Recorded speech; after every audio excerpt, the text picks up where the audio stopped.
আজকে এমন একটা জায়গায় আসলাম, এই জায়গাটা যদি বলি ভোলা শহরের ভিতরে সব থেকে সুন্দর একটি গ্রাম।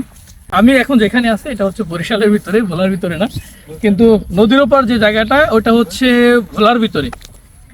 তো আমি কেন বললাম যে এটা ভোলার সব থেকে সুন্দর গ্রাম, কারণ হচ্ছে এখানে যদি আসেন তাহলেই বুঝতে পারবেন, এই শহরে থাইকে এটা বোঝার কোনো উপায় নেই।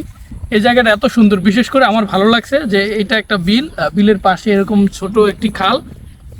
এই খাল আর বিলের মানে এত সুন্দর, যেটা মানে চোখে লেগে যায়, পাশাপাশি মনেও কিন্তু লেগে যায়।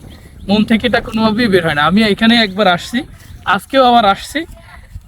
মানে এত ভালো লাগে এই জায়গাটার, আমি যদি সত্যি বলি আমি প্রেমে পড়ে গেছি। আর আজকে ওয়েদারটা জাস্ট ওয়াও। ওই পাশে মানে ঘন কালো মেঘ, বৃষ্টি আসতেছে, কিন্তু আমরা এখানে বসে খাবারের আয়োজন করতেছি। আমরা এখানে ছোলা মুড়ি নিয়ে আসছি, আজকে এখানে খাবো প্রকৃতির মাঝে বসে। কিন্তু সমস্যা হচ্ছে যদি বৃষ্টি হয় তাহলে কিন্তু কিছু করার নেই, ভিজতে হবে। আশেপাশে মানে বৃষ্টিতে, মানে বৃষ্টি থেকে রক্ষা পাওয়ার জন্য কিন্তু কিছু এখানে নাই, মানে ভিজতে হবে, এটা কনফার্ম।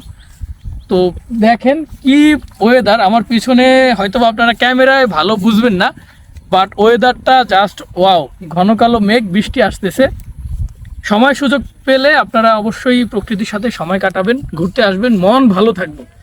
মন ভালো থাকবে, বিশেষ করে যারা ডিপ্রেশনে থাকেন তাদের মন ভালো হয়ে যাবে এই প্রকৃতির সৌন্দর্য দেখে। ওকে, ভালো থাকবেন সবাই।